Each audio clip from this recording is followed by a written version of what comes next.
आज हम डिस्कस करेंगे the need for transport system के बारे में।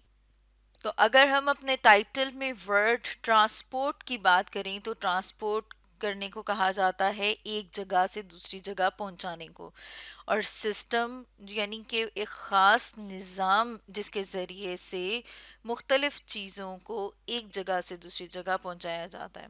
हम बात कर रहे हैं लिविंग ऑर्गेनिजम्स के अंदर ट्रांसपोर्ट सिस्टम की नीड यानी कि ज़रूरत जो है वो क्यों होती है। तो हम देखते हैं कि जितने भी लिविंग ऑर्गेनिजम्स हैं, जानदार हैं, उन्हें पानी की, खुराक की, मिनरल्स की और ऑक्सीजन की ज़रूरत होती है। तो इन्हें ट्रांसपोर्ट करने के लिए ज़रूरत होती है ट्रांसपोर्ट सिस्टम की। अब हम अपने सामने एक डायग्राम देख रहे हैं और इसमें हम देख रहे हैं यूनिसेलुलर ऑर्गेनिज्म और multi cellular organism. Unicellular organism उन ऑर्गेनिजम्स, उन जानदारों को कहा जाता है जो पूरा का पूरा ऑर्गेनिज्म एक ही सेल के ऊपर मुश्तमिल होता है। जैसे यहाँ पर हम अपने सामने अमीबा की एग्जाम्पल देख रहे हैं, और मल्टी सेलुलर ऑर्गेनिज्म में हम देख रहे हैं ह्यूमन यानी इंसानों की एग्जाम्पल के इन ये जो हैं ये बहुत सारे सेल से मिलके बने हुए हैं। यानी कि इनके अंदर जो हैं वो बहुत ज़्यादा तादाद में सेल्स मौजूद होते हैं, इसलिए हम इन्हें मल्टी सेलुलर ऑर्गेनिजम्स कहते हैं। या फिर हम कहते हैं जो दो या दो से ज़्यादा सेल से मिलके बने हों ऑर्गेनिजम्स, वो कहलाते हैं मल्टी सेलुलर ऑर्गेनिजम्स। तो जो यूनिसेलुलर ऑर्गेनिजम्स होते हैं, जैसे कि हमने बात की है अमीबा की, तो उनको ट्रांसपोर्ट सिस्टम की ज़रूरत नहीं होती। उनको ट्रांसपोर्ट सिस्टम की ज़रूरत जो है वो क्यों नहीं होती कि उनके उनके दरमियान, उनके और उनके बाहर जो इन्वायरमेंट है उनके दरमियान जो मटेरियल्स, या फिर हम कहते हैं कि जो चीज़ों की ट्रांसपोर्ट है वो आराम से डिफ्यूजन के ज़रिए से हो सकती है। डिफ्यूजन किसे कहा जाता है? जब हम कहते हैं कि फॉर एग्जांपल हम कहते हैं ऑक्सीजन जो है उसकी मिकदार बाहर ज़्यादा है और अंदर कम है, तो वो हायर कंसंट्रेशन से लो कंसंट्रेशन की तरफ मूव करेगी, तो इसे डिफ्यूजन कहा जाता है।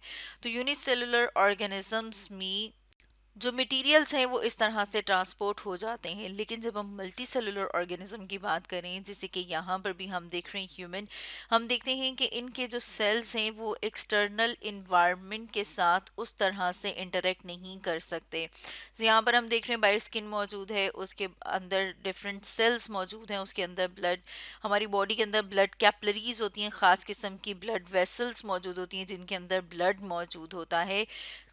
और ब्लड जो है वो फूड को, मिनरल्स को, ऑक्सीजन को जो है वो ट्रांसपोर्ट कर रहा होता है बॉडी के बहुत सारे हिस्सों तक। तो यहाँ पर हम देख रही हैं सेल्स, और ये सेल्स के बाहर जो इन्वायरमेंट है इसे हम कहते हैं कि ये एक्स्ट्रा सेलुलर फ्लूइड है, और उसके बाहर स्किन मौजूद है, और स्किन के बाहर क्या है? एक्सटर्नल इन्वायरमेंट है। तो इनके बाहर जो एक्सटर्नल इन्वायरमेंट है वहाँ से जो वाटर है या ऑक्सीजन है, ये ऐसा की चीज़ें जो हैं वो डिफ्यूज़ होके बॉडी के अंदर नहीं आ सकती जिस तरह से अमीबा के अंदर आती हैं। इसको हम अपने सामने एक और डायग्राम से देखते हैं, जैसे कि यहाँ पर हम अपने सामने अमीबा की डायग्राम देख रही हैं कि अमीबा में ऑक्सीजन जो है वो डिफ्यूज़ होके उसके बॉडी के अंदर एंटर हो रही है। इसी तरह से जो वेस्ट प्रोडक्ट्स हैं, जैसे हम देखते हैं कि रेस्पायरेशन के रिजल्ट में कार्बन डाइऑक्साइड जो प्रोड्यूस होती है वो भी बॉडी से बाहर जो है उससे भेजा जाता है।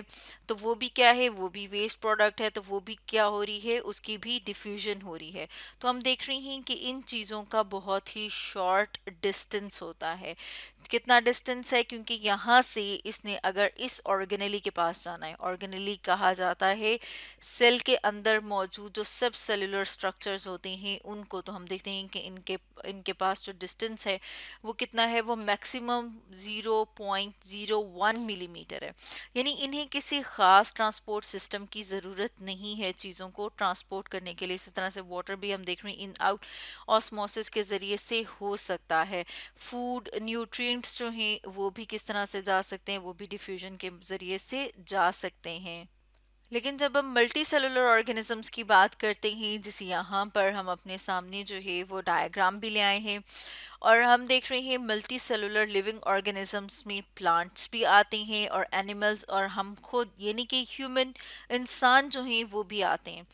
अब इनमें जो हम अगर सबसे पहले प्लांट्स की बात करें तो जो प्लांट्स हैं वो वाटर को और इसके साथ साथ हम देखते हैं मिनरल्स को, सॉल्ट्स को अपनी रूट्स के ज़रिए से एब्जॉर्ब करते हैं और उन्हें फिर बॉडी के मुख्तलिफ हिस्सों तक पहुंचाना होता है, क्योंकि जो प्लांट्स हैं वो सूरज की रोशनी की मौजूदगी में और इसके साथ साथ हम देखते हैं कि कार्बन डाइऑक्साइड ये लेते हैं एयर से और ये क्या बना देते हैं, ये बनाते हैं शुगर्स या हम कहते हैं कार्बोहाइड्रेट्स। अब इन्होंने क्या होना है, इन्होंने यहाँ से यहाँ जहाँ पर बन रही है उसको कहा जाता है सोर्स। तो जैसे कि यहाँ पर हम देख रही हैं कि इन्होंने सोर्स से कहाँ तक आना है, सिंक तक। अब ये वाले जो एरियाज हैं जो कि हमें ग्रीन कलर के नज़र आते हैं यानी कि लीव्स, वहाँ पर ये प्रोसेस होता है और जो कि नॉन ग्रीन पार्ट्स होते हैं वहाँ पर फूड नहीं बनती, वहाँ तक इस फूड को पहुँचाया जाता है ख़ास किस्म की जो है वो पाइप की तरह के स्ट्रक्चर होते हैं। जैसे यहाँ पर अगर हम अपने सामने ड्रॉ करें तो हम देखते हैं कि इस तरह के पाइप से बने हुए होते हैं जिन्हें कि फ्लोएम कहा जाता है, जिनके ज़रिए से जो प्रिपेयर्ड फूड है जैसे कि शुगर्स हैं, कार्बोहाइड्रेट्स हैं, इसके अलावा हम देखते हैं कि मुख्तलिफ अमाइनो एसिड्स वगैरह हैं, उन्हें जो है वो ट्रांसपोर्ट किया जाता है। और इसी तरह से जो वाटर हैं, मिनरल्स हैं, उन्हें रूट से ऊपर की तरफ ट्रांसपोर्ट किया जाता है। तो उसके लिए भी ख़ास किस्म के जो पाइप लाइक स्ट्रक्चर्स मौजूद होते हैं जिन्हें के जाइलम कहा जाता है, जिसमें से वाटर और डिज़ोल्व जो सॉल्ट्स या मिनरल्स होते हैं उन्हें ट्रांसपोर्ट किया जाता है। और जब हम ह्यूमन की बात करते हैं तो हम देखते हैं हम जो हैं वो भी मल्टी सेलुलर ऑर्गेनिज्म हैं। हमें भी एक प्रॉपर मुकम्मल ट्रांसपोर्ट सिस्टम की ज़रूरत है और हमारा जो ट्रांसपोर्ट सिस्टम है उसे सर्कुलेटरी सिस्टम कहा जाता है। सर्कुलेटरी सिस्टम जैसे यहाँ पर हम अपनी बॉडी के अंदर देख रहे हैं कि जो पाइप लाइक स्ट्रक्चर्स होते हैं जिन्हें के ब्लड वेसल्स कहा जाता है, जिनके अंदर ब्लड मौजूद है और जिनके ज़रिए से ब्लड जो है वो पूरी बॉडी के अंदर ट्रांसपोर्ट हो रहा है। उस ब्लड के ज़रिए से oxygen, glucose, carbon dioxide, water और वेस्ट मटेरियल को ट्रांसपोर्ट किया जाता है।